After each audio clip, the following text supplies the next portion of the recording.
Saya mau nanya waktu itu, Syekh, ente tahu nama ruh, dalilnya mana? Ada nggak ulama terdahulu yang ngomong nama ruh? Jadi dulu saya termasuk meragukan nama ruh, ya, termasuk yang meragukan nama ruh. Dan itu kepala saya mau pecah, Pak, mau ngomongin masalah nama ruh. Jadi nanti salah satu persoalan yang akan saya dikritik, ya, masalah nama ruh. Dan perlu diketahui teman-teman, ini bukan bab akidah, ini cuma bab tasawuf. Sebagaimana di fikih ada perbedaan, di mazhab Asy'ari ada perbedaan, dalam tasawuf juga ada perbedaan.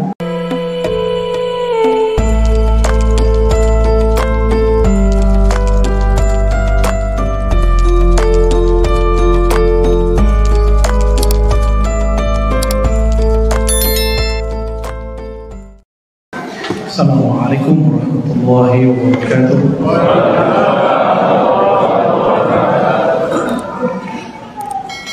Alhamdulillah wassalatu wassalamu ala sayyidina Rasulillah wa ba'du. Mari kita mulai kajian ini dengan baca surah Al-Fatihah.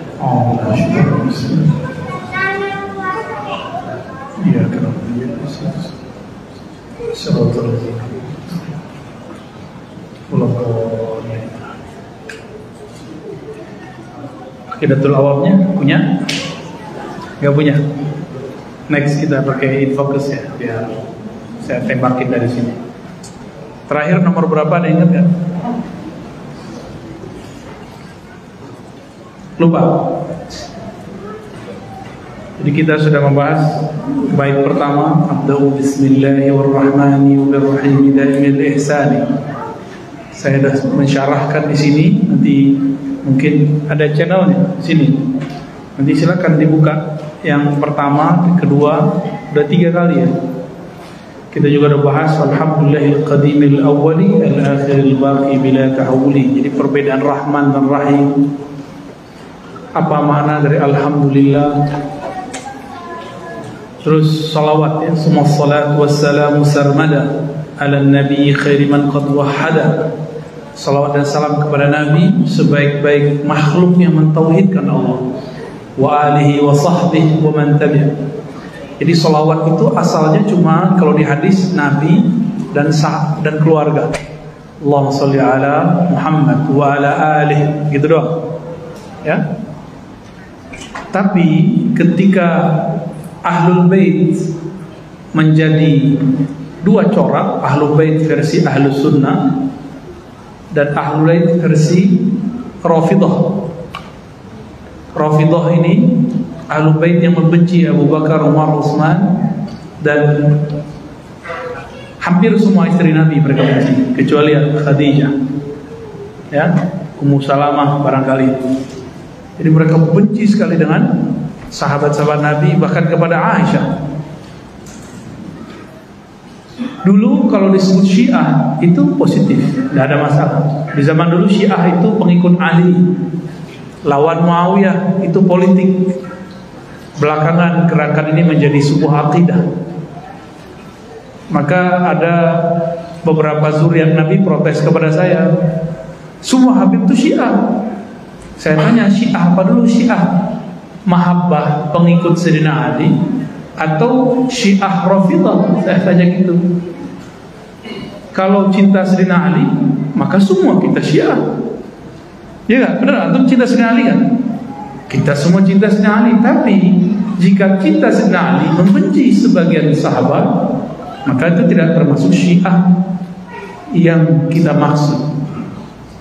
Ya, jadi Syiah itu sebuah istilah politik yang kemudian berubah menjadi istilah agama. Karena ada politisasi agama ini yang bergawat di Indonesia mulai ini. Dulu saya kajian, Bapak Saudara makan Allah, tentang kajian Ma'rifatul Ruh, nggak ada yang protes. Giliran saya ngisi di Kemenak, dicari-cari kesalahan saya. Ya, oh kayaknya emang ada yang nggak senang kita buka ilmu ini. Jadi antum gak usah balas-balas ya, biarin aja ya. Jadi gak usah khawatir. Saya kemudian diperkarakan masalah Al-Ghaus, Al-Mahdi. Antum coba cek Apakah pernah saya menaskan menyebutkan Al-Mahdi seseorang? Kan nggak ada. Ada nggak di kajian saya? Hah? Pak Hashim ikut saya kan selama ini. Ini kemana-mana ikut ngaji sampai ke puncak saya diikuti. Pernah nggak saya mengatakan Al-Mahdi si fulan? Nggak ada. Justru saya mencintai semua ahlul bait karena saya khawatir nanti dari keluarga mereka keluar Al-Mahdi. Gitu. Cuma sekarang saya punya guru, mursyid saya banyak. Mursyid saya ini Thariqat Nasamaniyah saya ngambil kepada Abu Ya Hasan Basri, sudah wafat, dan anaknya Abu Ya Darlis bin Hasan Basri. Dan saya diijazahkan Naqsyabandiyah dan Samaniyah, Qadiriyah, Khalwatiyah. Itu ijazah dari mereka. Sebab mereka sudah wafat, ayah dan anak sudah wafat. Lalu saya berguru kepada Abu Ya Kasril, Maulana Kasril Al-Khalidi Al-Naqsyabandi, masih hidup. Beliau ummi, gak mau nerima ijazah tapi karena keummiannya. Tapi kita paksa supaya tetap memimpin zikir karena kita butuh ilmu zikirnya. Adapun ilmu tentang baca kitab saya bilang biar saya membackup. Masih hidup sekarang. Ada satu lagi yang ummi juga, Abu Ya Masri namanya. Bukan orang Mesir Pak, tapi mukanya ke orang Mesir Pak. Guru saya dulu Dr. Bashiri Abdul Mu'ti, ngajar juga di Darussunnah, ngajar di UIN juga dulu. Beliau ahli dirasa Islamiyah, keilmuan Islamnya lengkap, syair bisa, tafsir bisa, nahwu bisa, usul fikih bisa, apa aja bisa. Mukanya mirip. Saya mikir jangan-jangan emang dia dari Mesir, keturunan dulu ya. Abu Ya Masri mengijazahkan saya juga Naqsyabandiyah, Khalidiyah, Samaniyah, Khalwatiyah, Al-Qadiriyah. Jadi saya bersana, alhamdulillah. Kemudian juga guru saya waktu saya masih kecil namanya Abu Ya Rizwandi, mengijazahkan saya juga Naqsyabandiyah dan mentalkinkan Samaniyah, tapi tidak mengijazahkan Samaniyahnya. Tapi beliau ngambil tabarruk kepada saya Thariqah Syaziliyah. Jadi ini guru yang mau merendah juga nih. Ya, ada guru begitu Pak. Dan saya mudabbaj itu dalam ilmu sanad saling mengambil. Dia mengambil dari saya mengambil dari dia. Dengan tuanku Buya Kerajaan nama ininya, nama gelarnya itu di pesantren yang ada di Pariaman. Thariqatnya Syattariyah. Beliau tawadhu sekali orangnya, masih mau dengerin bocah kayak saya ini. Di umur beliau kan saya masih kecil. Tapi setiap kali pulang beliau minta, ayo ngajar kitab sebentar gitu di tempat beliau. Dulu kalau nggak di rumahnya, kalau ada pesantren. Dan masih banyak lagi beberapa thariqah dan masyayikh yang mengijazahkan. Sekarang saya ketemu seorang mursyid lagi yang mengajarkan thariqah, gabungan 4 thariqah, lalu kemudian dia mengambil metodologi awalnya disebut Al-Muhammadi. Jadi gabungan Naqsyabandiyah, Qadiriyah, Syaziliyah, Tijaniyah. Nama guru saya itu Abiyah Ahmad Al-Badar. Dan mereka beda-beda. Yang 4 yang tadi itu orang syariat semua. Kalau yang ini Malamatiyah. Kalau Malamatiyah tahu sendiri, ujiannya langsung ke dalam jantung antum, itu sir antum diuji. Saya ketemunya setelah saya berdoa lama bertahun-tahun, ya Allah pertemukan saya dengan wali Allah yang mempunyai ma'rifat tentang engkau. Ujiannya berat. Ketemunya di mana? Dia orang Jakarta tapi ketemunya di Uzbek. Jadi saya karena dari kecil belajar Naqsyabandiyah, saya pengen ziarah ke Naqsyabandiyah dan minta izin, minta kepada Allah, ya Allah pertemukan saya dengan wali-wali Allah. Ternyata saya sekamar dengan beliau. Malam-malam kenalan sampai kami di kota Bukhara. Jadi turun di Tashkent, dari Tashkent terbang lagi ke Bukhara, sekamar. Kata beliau, maafin ya kalau saya agak nyeleneh. Iman saya itu mulai diuji tuh. Pandangan batin saya mulai diuji. Pak. Kak, aneh kenapa? Saya panggil dia Syekh. Dulu belum ada aneh-aneh, pakaiannya masih biasa ke orang biasa. Terus beliau bilang ke saya, ini sering ada kontak batin dengan Sayyidina Al-Khidir. Wah, merinding saya waktu itu. Beneran nih orang nih, wajahnya kok nggak ada tampangnya sama sekali. Pakai jam mahal, ya, pakai baju, waduh, pakai celana levis. Pusing juga kita tuh mikirin orang ini zohirnya begini. Dicek sosmednya, gaya-gayaan. Aduh. Terus saya kan karena khawatir tidak mau mengulangi kesalahan yang dulu diberitakan Allah dalam surat Al-Kahf. Itu bukan salah dosa, tapi salah adab. Sayyidina Musa ingkar gak ke Nabi Khidir? Ya, saya nggak mau mengingkari hal yang sama lagi. Maka saya dalam hati, ya Allah, jika ini benar, tolong kasih saya pertanyaan yang membuat dia tidak tersinggung. Maka saya bertanya, Syekh, kalau saya ketemu Nabi Khidir dalam batin, di dalam rohani, itu cara taunya gimana? Itu bahasa halus daripada saya mau nanya gini ke dia, muka kayak kamu ketemu Nabi Khidir, tahu dari mana tuh Nabi Khidir gitu? Mau nanya begitu, tapi batin saya mengatakan tanya baik-baik, siapa tahu dia beneran.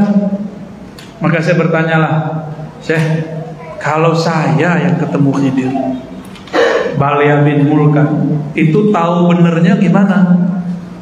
Langsung dia tunjuk dada saya, kamu kan punya sir dalam dirimu. Merinding saya ditunjuk begitu. Kamu punya sir dalam dirimu. Sirmu itu ada ruh di dalamnya. Ruh kenal dengan ruh, sir kenal dengan sir. Di situ saya mulai berhati-hati dengan orang ini. Gak boleh suzon sama sekali. Suzon lewat kita. Nah itu ceritanya. Maka selama pandemi saya dapat hadiah itu. Hadiah mulazamah, diminta beliau ngajar hikam di tempatnya. Jadi ceritanya saya diminta ngajar hikam di tempatnya. Pak Rozi bisa ngajar hikam nggak? Oh siap, saya ngajar hikam lah di sana. Waduh, saya diuji Pak. Ngajar hikam, orangnya main PS. Hikam kan mengajarkan berbaik sangka, benar nggak? Dia main PS, saya bisa nggak baik sangka sama dia? Selesai saya ngajar hikam, saya duduk bersama beliau, nemenin beliau main PS. Ternyata beliau ini satu napas nggak pernah lupa kepada Allah Subhanahu Wa Taala. Jadi ketika main segala macam, ntar ada sirnya turun, diambil kertas, dia tulis. Saya mau nanya waktu itu, Syekh, ente tahu nama ruh, dalilnya mana? Ada nggak ulama terdahulu yang ngomong nama ruh? Jadi dulu saya termasuk meragukan nama ruh, ya, termasuk yang meragukan nama ruh. Dan itu kepala saya mau pecah Pak, mau ngomongin masalah nama ruh. Karena selama ini saya belajar thariqah, saya asli belajar thariqah dan dapat ijazah kemursyidhan. Beda dengan orang di luar sana yang anti dengan masalah ini, dia belajar thariqahnya cuma lewat kitab atau cuma baca rotim-rotim aja. Gak pernah suluk 40 hari, gak pernah suluk sekian hari, gak pernah ikut suluk tarekat apa. Saya ngikutin dan emang gak ketemu dalam kitab-kitab yang pernah saya baca. Ternyata saya kurang baca kitab. Ada ternyata. Kata beliau, ente cari, lagi main PS. Ini orang gak pernah nyantri Pak. Tapi dia bilang saya belajar kitab tasawuf bukan di sini, tapi di alam lain. Kan pusing lagi kita. Selama ini saya tahu nama kitabnya Ghunyah, karya Syekh Abdul Qadir Jilani. Lagi habis main PS dia bilang, tutup. Kamu kalau ragu bab ruh, padahal saya nggak nanya Pak, cuma di hati doang. Kamu kalau ragu masalah ruh, cari kitab Syekh Abdul Qadir Jilani, buka kitab Al-Ghunyah. Kitab apa? Al-Ghunyah. Saya mikir kapan orang yang baca kitab Al-Ghunyah. Kitab itu saya udah punya, cuma nggak tahu waktu pindahan nggak ketemu. Saya beli lagi itu kitab. Benar, sekarang 2 eksemplar saya punya, ketemu lagi itu kitab. Jadi saya beli kitab itu seminggu setelah dari ketemu. Saya waktu itu datang sekali seminggu. Udah hampir khatam nggak ketemu-ketemu. Tambah shock di hati nih. Oh kayaknya nih asal tebak-tebakan doang nih. Tapi kemudian masih ada sisa 1/5 lagi belum saya baca. Tutuplah. Kirim dulu Fatihah ke Nabi SAW. Fatihah dari Nabi sallallahu alaihi wasallam. Lalu saya Fatihain juga beliau yang bilang itu. Kalau ente benar nih pas ketemu langsung nih. Benar, saya buka ketemu halaman itu langsung. Tapi ketika buka itu, saya udah bolak-balik belum paham juga. Baca balik. Bagian mana ya? Ulang lagi. Yang ketiga baru ketemu. Jadi ketika seseorang jadi murid, ya, ini ada orang jadi murid.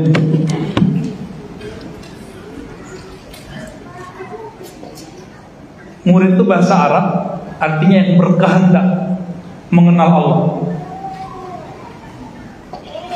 Udah jadi bahasa Indonesia ya? Ini pertanda bahwa dulu yang jadi guru di negeri ini adalah para sufi. Ya, murid ini jika sudah mengenal Allah, maka Allah lah yang mengenalkan dirinya. Disebut murad. Ini torikot lama di zaman dulu. Murad itu Allah yang mengenalkan diri kepadanya. Dalilnya apa? Jika hamba mendekat satu jengkal, Allah mendekat. Hamba mendekat berjalan, Allah mendekat dengan. Maka orang itu yang dikehendaki Allah. Zahirnya dia yang berkehendak, batinnya Allah lah yang berkehendak.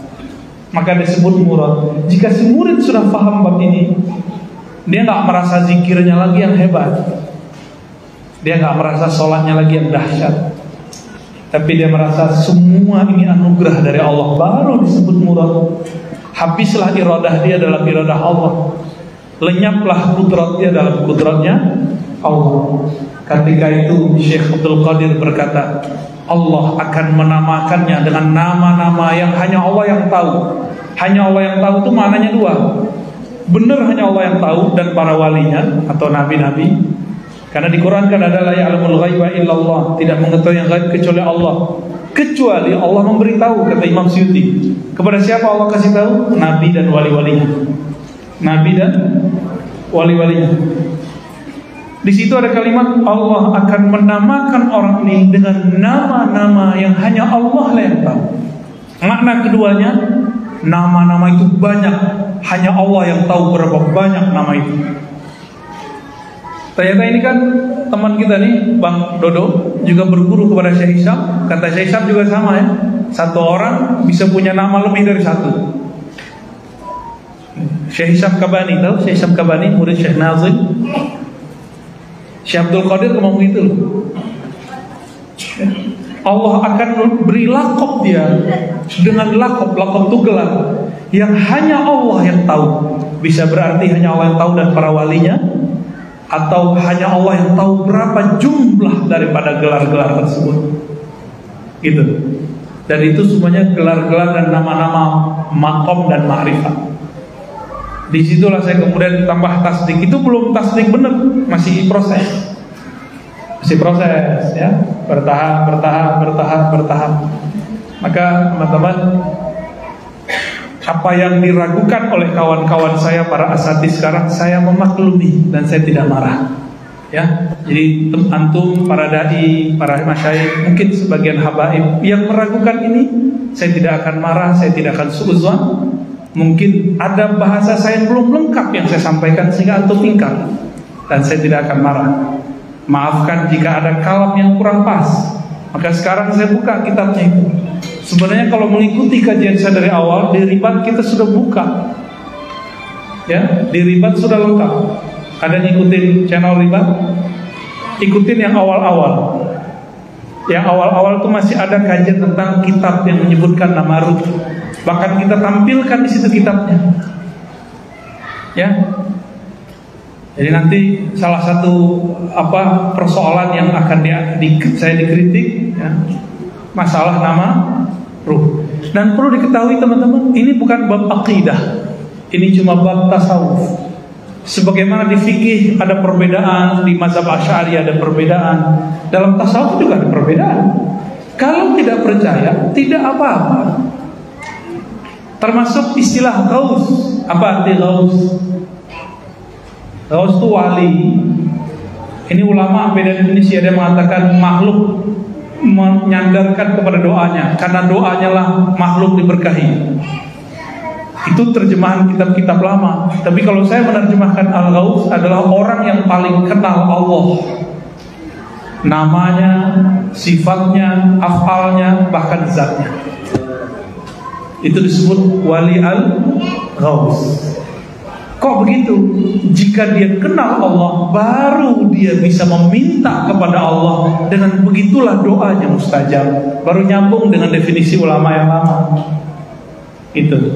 Jadi ketika saya mengambil ini dari hadis Nabi, ketika ada seseorang sahabat berdoa, doanya lucu. Antum pasti dengerin lucu. Allahumma ya ahad. Kalimat gimana? La ilaha illa anta,